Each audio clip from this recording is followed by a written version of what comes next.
Hello people, it's the 15th of January 2025 and this video wasn't meant to be like this.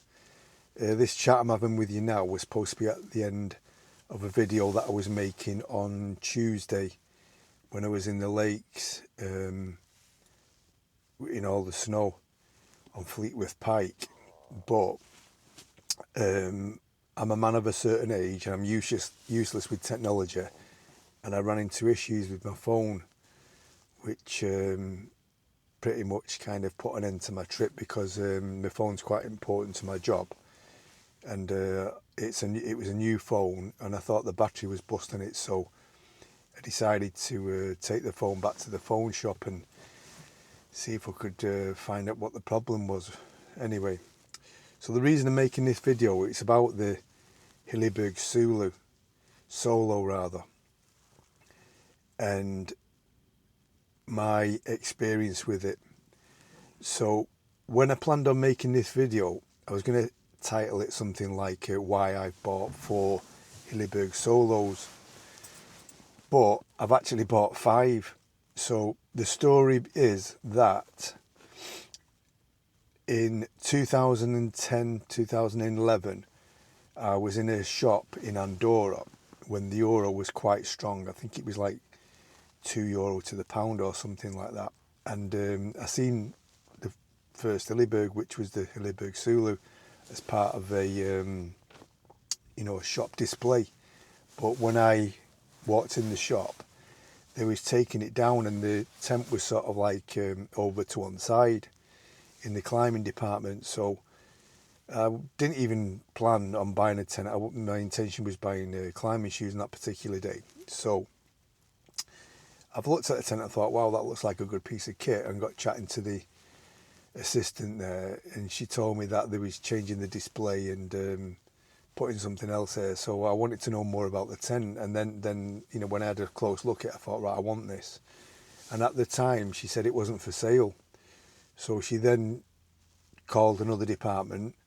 This guy came along and them two were speaking in Catalan, and I thought they was brewing up to kind of rip me off. But in the end, I paid the equivalent of £350, which at the time I thought was quite an expensive tent, but something that I wanted, and I've always said since I was a kid that if I can afford any piece of outdoor equipment to do a certain sport or activity, then that's as good as life gets for me, because I'm not interested in anything else, cars and all the rest of it. So yeah, so that was the first Hilleberg Soulo that I bought, and it was in green. Anyway, I used it a hell of a lot in some pretty horrible conditions, and I had sort of mixed feelings about it at the time, because I didn't really, even though I'd had loads of tents before that and I couldn't even put a number on how many I'd had, I didn't fully appreciate it. And this is a reason why I'm making this video as well, because I want to come out with a phrase that you might be familiar with, or you might not be, called the law of diminishing returns. So pretty much that means that when you invest in something and you end up losing out, or you're putting more money into something and then you're getting less back, well, that can apply to tents. So the reason why I've brought that phrase up is because that tent that I bought, let's call it at the beginning of 2011, that tent that I bought then, I sold that tent for £700. Now, if you look at other things that you buy, other sort of luxury goods and stuff like that, unless you've got an absolute top of the range car, a prestigious brand, there's not a lot that you can buy apart from sort of gold, silver and stuff like that will give you that kind of return over that amount of time. I'll give you an example. I also bought a watch, a Rolex GT Master or something like that, when I was 40. Kept that till I was 55, and I paid £5,000 for that watch when I was 40. And when I sold it, the shop value was 10, but one reason or another I could only sell it for 5 because there was an agent involved and all the rest of it, and they want to see papers and show, documentation to show that you've had it serviced and all this stuff, which you don't really realise when you buy them. And that particular watch was no use to man nor beast to me. Wore it a couple of times, then I got to the frame of mind where I'm not wearing this because I might scratch it and ruin it, and then stopped wearing it and went back to like some Casio one that I had. So yeah, I wore it on a couple of posh events and that was about it, and most of the time it sort of lived under my bed. So getting back to the Soulo, so I was mega impressed when I sold it, and the reason that I managed to get so much money was because I sold it in about 2019-20, whenever the first lockdown was, and they was like rocking horse shit. You couldn't find them for love nor money. They'd sold out because, there was certain YouTubers singing the praises, and they had, a couple of 100,000 followers collectively, and all that, relates to eyeballs and marketing and blah, blah, blah. And then anyway, so for that reason, they'd sold out everywhere. And there was none available, and everybody wanted them. Big sort of supply and demand situation. So anyway, so thankfully I got all that money back and more. And then the very same day I sold it on eBay, I bought another one. It was the only one available in the UK. It was in Tezo in Scotland. So I bought that and paid 750 quid for it. Again, thought it was a lot of money. It might have been 800, can't remember exactly. So my first one was green and my second one was green. Anyway, started using the tent a lot more because of lockdown. I was getting out even when we weren't supposed to, and that's another story. So after a while I started watching Patrick Dickinson videos, and his Soulo was Solo. I prefer to call it Soulo because that's how it sounds spelt in English, but we'll call it a Solo because that's its proper name. Anyway, so I was watching him in his tent and I liked the colour. So just for that reason, I decided to sell mine. And again, because it was in short demand, I got all my money back. And then I bought a sand colour one. So that's number 3. So after a period of time with the sand colour, started watching Solo Summer Dave and his red one. And then I thought, right, I want a red one now because I'm going to start, logging some of my escapades, and red looked good in the mountains and blah, blah, blah. And ended up buying a red one, but that one was second hand. I bought it on eBay. So a quick tip when you're buying tents off eBay, you want to ask questions like, are you the original owner? Have you cooked in it? Have you had a dog in it? How much have you used it? Where have you used it? Because tents can fade, even tents as good as Hilleberg. Once you get them up there in strong UVs in the mountains like the Alps and places like that, the colours can fade. So yeah, so you want to, has it come from do you smoke? Has it come from a smoke-free home, a pet-free home, all this kind of stuff? You basically try to build a picture of the person's level of cleanliness and where and how it's been stored and all this. Are there any small signs of wear and tear? Any signs of wear and tear? Is everything as it should be? Have you got the original receipt? All these kind of questions, because there are tents that are for sale on eBay that have changed hands a few times, so you want to make sure it hasn't. Anyway, so getting back to number 4, my red one, I managed to find it on eBay, never been used. So I asked these questions, and I could tell, by asking the questions, that the guy was genuine. He'd bought it, decided for whatever reason he weren't going to use it, and then sold it. So I paid 700 for that, and then I decided to sell it. And the reason I decided to sell it is because along the way, I've always had other tents as well, because I personally think of a tent as a tool, and that's the way you should think about it, because you're not going to find one tent that'll tick all your boxes. So obviously, like something like a Solo, that's a 4-season tent, it's not going to be that comfortable in the middle of summer in any country. So, you need a summer tent, with more ventilation, stuff like that.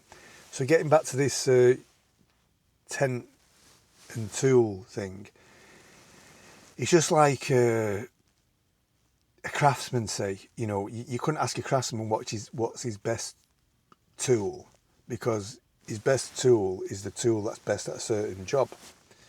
And it's the same with tents, isn't it?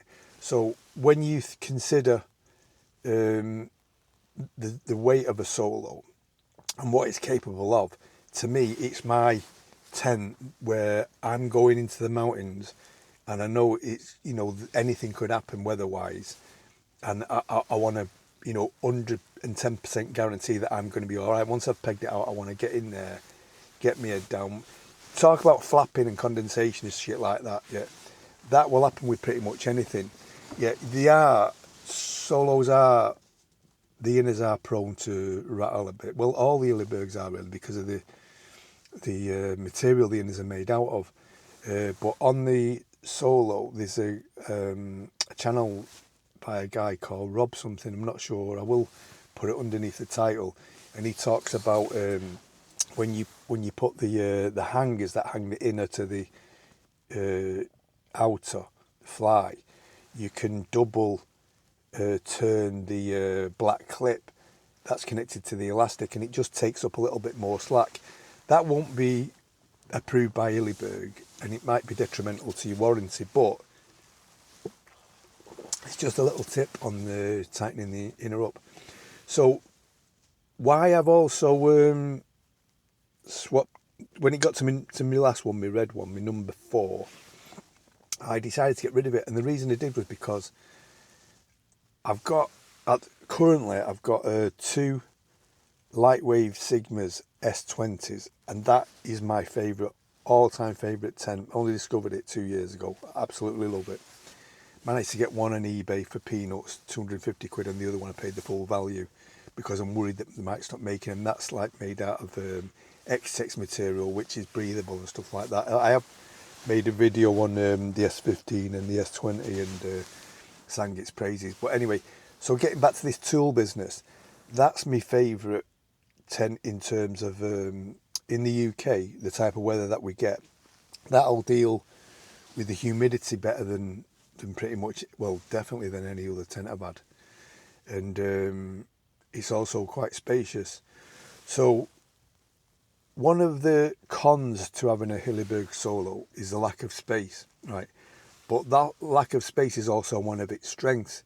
If you're in high winds, you're not going to want a big tent, a high volume tent. You're going to want a low volume tent with an exoskeleton structure around it that is bomb-proof.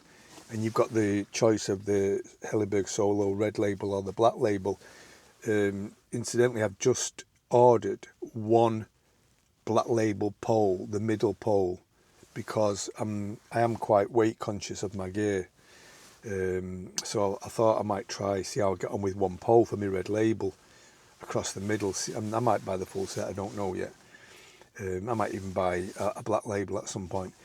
But again, one of the things that's kind of made me swap and change tents as well, trying to find the ideal tent for me, is because I've spent pretty much all of my life from being a teenager doing, you know, one mountain sport or another, be it rock climbing, snowboarding, just general hiking, fell walking, whatever. And I've taught it. I've been a professional. I was teaching it as a joint service rock climber instructor in the army for 15 years, a unit expedition leader. I've really sort of put myself through it. Then I've done a lot of martial arts as well. So my body's been hammered. And in climbing alone, I was once lowered off the end of a rope, fell like lowered 25 foot and hit the deck. Luckily, when I hit the deck, it was like that, and I kind of like landed on my feet, then my butt, and then went into a backwards roll, and it just ended up walking away from that with cut elbows. It could have been lethal, because it was at a popular crag where people come round and trim the trees, and there was a branch about that big that had been cut off at that angle, and it was about that thick, and I was literally like hit the deck just inches away from that. So that was one. The same week, I went downhill mountain biking in Andorra with this group of lads from Salford who was, I didn't realise how good they were. I just thought there was some blokes over on holiday, got to know them because that's where I'm from. and I ended up going arse over tit over my handlebars. And then a few weeks after that, I had another situation where I was climbing with this Spanish girl who actually taught kids to climb, and I was trying to help her improve her technical grade ability, climbing ability, and I took her to an indoor wall, and she wasn't as confident, so she couldn't push herself and be relaxed in difficult situations. So to try and get people past that, you make them confident at falling and stuff. So anyway, we're practicing falling, and she let me hit the deck inside the gym, and on that occasion only about 15 foot, but because it was vertical, I couldn't bend my knees, ended up headbutting the wall. That's not why I'm that ugly. That's another reason, another story. Anyway, so yeah, so I've had like lots of accidents, and then the worst one was I was climbing in Slovenia, and I was actually down climbing a route that was overgrown. My intention was to get to the top and then abseil down this cliff at various points and clean up the crag, because it hadn't been used for a long time. It was a sport climbing area that just got overgrown. So I was climbing up the easy way on the left hand side, and it was just that overgrown where I ended up like climbing grass, but there was bolts in for protection, and as I was down climbing I was unclipping them, and I was about, don't know, say 15 foot above the last bolt, and the guy who was belaying me, in flip-flops, and he ended up slipping and he pulled me, and that made me fall, and with the slack in the system I ended up doing like a 60-foot pendulum. I was upside down, no helmet on, because you don't wear helmets in sport climbing, and I did this massive pendulum, took all the impacts on my back. So because of all these different accidents I've had, and my age as well, I've lost a lot of flexibility. So getting back to the solo, when you're inside that, same with all smallish tents, it's quite hard to get motivated to get change and stuff like that, especially when it's cold and not favourable conditions. You know, when you've got limited flexibility, like I've hammered my hips. I've had another fall as well in a house and blah, blah, took all the impacts on one hip. So yeah, so I've kind of rehabilitated myself now, seeing various chiropractors, osteopaths and such. And I'm at a stage now where, you know, I've regained a lot of hip flexibility. And yeah, so I've just decided that I need the solo in my armoury, because it is the best tool for the job, in my opinion. I mean, yeah, there are other tents similar, but for its weight and for its low volume, how small you can get it, to me it's the best. There's nothing out there. Forget your Chinooks and stuff. Yeah, they're strong. They're not as strong as the Solo. You've got this QU, that's QEU, is it? QU? That's on the scene now. Yeah, I've seen that.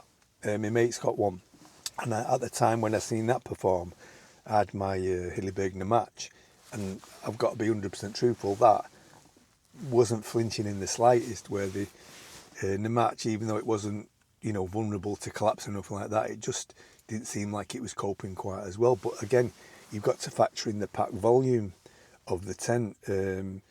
Yeah, it's price-wise, it's cheaper.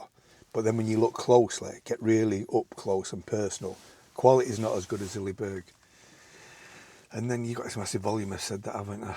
So yeah, so all in all, if you are and ahhing about getting a Solo, getting back to diminishing returns, get one. If you keep it long enough, you'll get your money back. And I don't think there's anything in, if you're watching this channel and what we do, where your money will be as secure as it is in a Hilleberg Solo. So it's been the best single piece of outdoor equipment I've ever put my money into.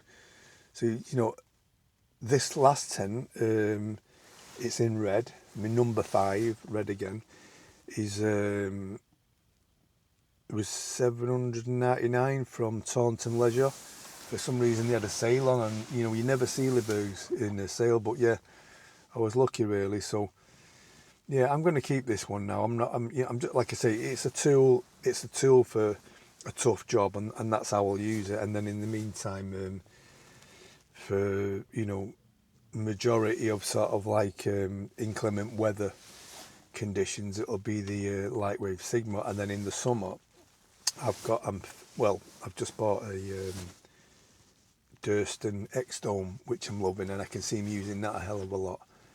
However, the carbon poles are not sitting well. I'm not overconfident in him, but you know, time will tell, won't it? And there's been a few issues with him which Dan Durston is putting right. But yeah, so it's the beginning of 2025 now, so let's see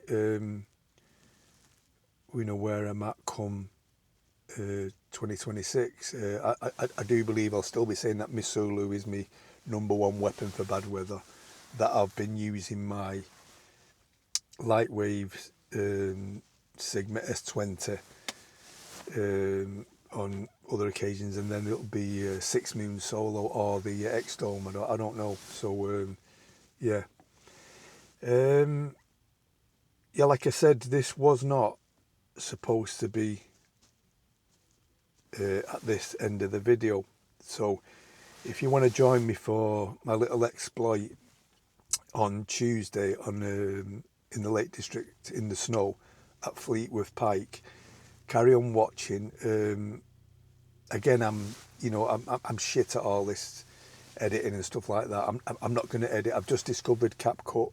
I'm just going to clip these together. There'll be no cutting my ums and my R's out, and I'm going to move forward from here because I bought this DJI Action 5, got myself a mic now, things are moving on, I've even got myself a tripod. So yeah, I'm going to stick to mainly chatting about gear, but I would like to learn how to edit and make some videos of some of the exploits I get involved with. Anyway, thanks for listening. If you anyway, I'd like to hear opinions from different people. You might be a Hilleberg hater, you might be a Soulo hater, you might have one of these Soulo killers.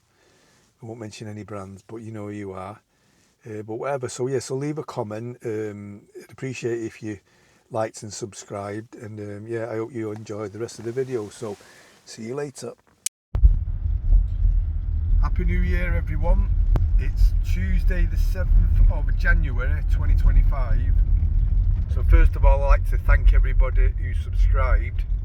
I'm almost at 100 now, so I'm well impressed. Anyway, I'm on my way to the Lake District. It's going to take me 3 hours to get there. I'm in Cheshire at the moment, and if you can hear some rumbling, it's because the road's frozen and wet that I'm on, and I've got big chunky tyres on my van, so there's a bit of road noise. Anyway, I'm making this video just to talk about why I've just bought my 4th Hilleberg Soulo since 2010. So I bought my first one on the back end of 2010, beginning of 2011, and I loved it. And then I've been through a series of changes, and I've got my reasons why. I'm going to explain it when I get pitched up. So yeah, so I'm heading to Honiston Pass in the Lake District. Should be there in about 3 hours at this rate, and I'm hoping to camp on Fleetwith Pike.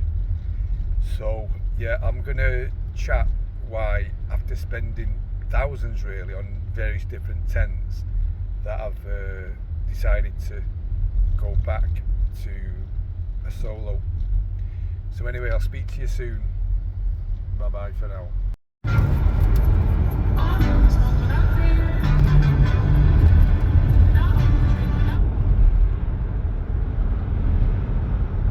Nearly there, another 20 minutes. So just started off from here. Look at these views. Timed it well because it was sleeting quite heavy 25 minutes ago. Let's see if I can get to Fleetwith Pike before the sun sets. Somebody's decided to abandon the car on the brow of this hill here. So I don't know what happened. They probably got into a skid or something and bottled it. Anyway, Poor them. I hope they get the car back okay.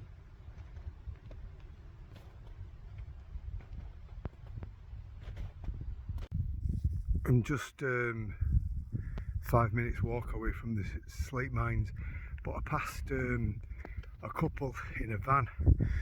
I'll show you where they are in a minute, and they're about 200 metres up the hill from that car that's been abandoned, and they was busy putting snow chains on and stuff like that.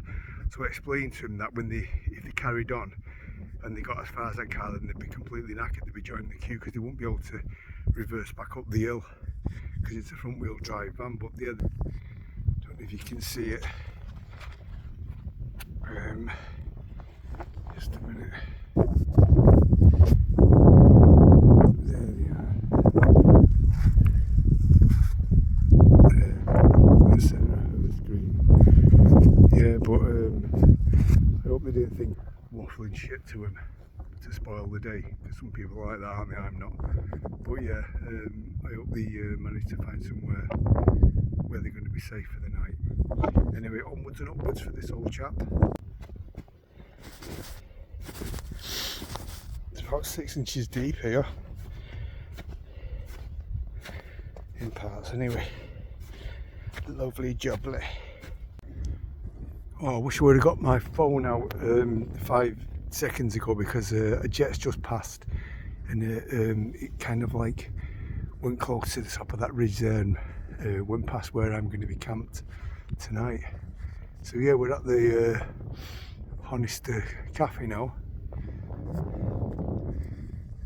Lots of lovely snow.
Would have brought snowshoes.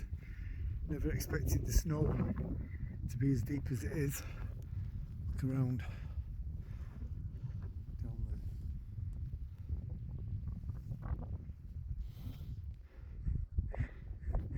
there. I'm just a few 10 minutes away from Fleetwith Pike summit, and then I've got to find a place to pitch. But yeah, I've been above my knees in snow, sinking right in, and I brought some baskets for my poles. I've left them in my van, haven't I? So I've just got the regular ones on. Anyway, see you soon. Happy New Year, everyone. It's Tuesday the 7th of January 2025. So first of all, I'd like to thank everybody who subscribed. I'm almost at 100 now, so I'm well impressed. Anyway, I'm on my way to the Lake District.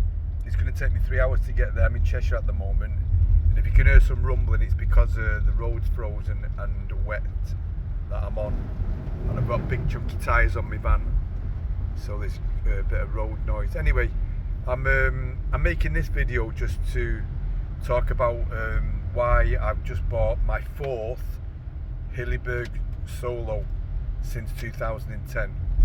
So I bought my first one on the back end of 2010, beginning of 2011, and I loved it.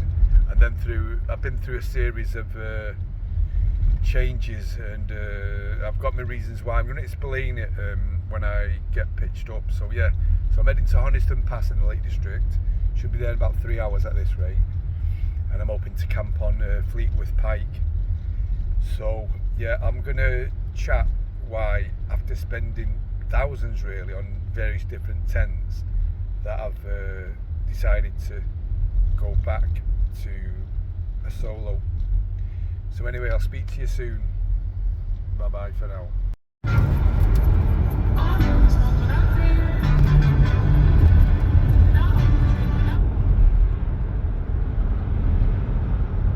Nearly there, another 20 minutes. So just started off from here. Look at these views. Timed it well because it was sleeting quite heavy 25 minutes ago.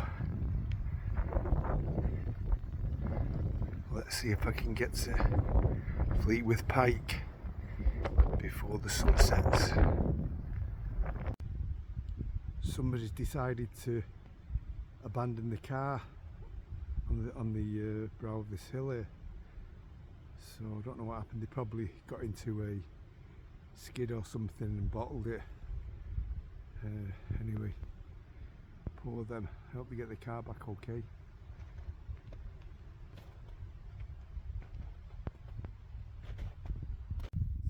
I'm just 5 minutes walk away from the slate mines, but I passed a couple in a van. I'll show you where they are in a minute, and they're about 200 metres up the hill from that car that's been abandoned, and they was busy putting snow chains on and stuff like that. So I explained to them that if they carried on and they got as far as that car, then they'd be completely knackered. They'd be joining the queue because they wouldn't be able to reverse back up the hill because it's a front wheel drive van. But the other, don't know if you can see it. Just a minute. There they are. The centre of the screen. Yeah, but I hope they didn't think waffling shit to him to spoil the day, because some people are like that, aren't they? I'm not. But yeah, I hope they manage to find somewhere where they're going to be safe for the night. Anyway, onwards and upwards for this old chap. It's about 6 inches deep here, in parts anyway. Lovely jubbly. Oh, I wish I would have got my phone out 5 seconds ago, because a jet's just passed and it kind of like went close to the top of that ridge there and went past where I'm going to be camped tonight. So yeah, we're at the Honest Cafe now. Lots of lovely snow.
Would have brought snowshoes. Never expected the snow to be as deep as it is. Look around down there.